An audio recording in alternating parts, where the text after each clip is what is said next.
এক ছিল টুনা আর টুনি। তারা দুইজন বল খেলছিল। হঠাৎ তাদের মনে হলো আজকে পিঠা খাবো জঙ্গলে গিয়ে। তারা চাল ডাল গুড় নিয়ে জঙ্গলের পথে রওনা হলো। হঠাৎ তাদের সামনে বাঘ মামা এসে হাজির।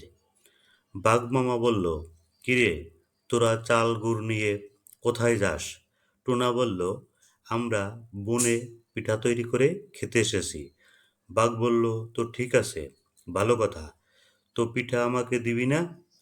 টুনি তখন বুদ্ধি করে বলল, আমাদের তো বানাতে সময় লাগবে, তুমি তাহলে ধোঁয়া দেখলে এসো। বাঘ মামা ঠিক আছে বলে চলে গেল। এর মধ্যে টোনাটুনি আগুন জ্বালিয়ে পিঠা তৈরি করে খেতে খেতে মনে পড়ল বাঘ মামার কথা। টুনা বলল, আমার মাথায় একটা বুদ্ধি এসেছে, চলো আমরা ধোঁয়া তৈরি করে এখান থেকে চলে যাই। তাই তারা ধোঁয়া তৈরি করে সেখান থেকে চলে গেল।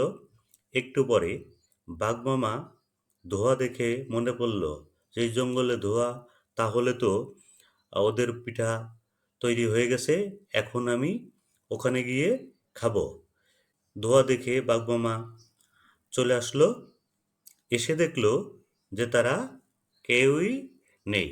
টুনাটুনি জঙ্গল থেকে চলে গেছে।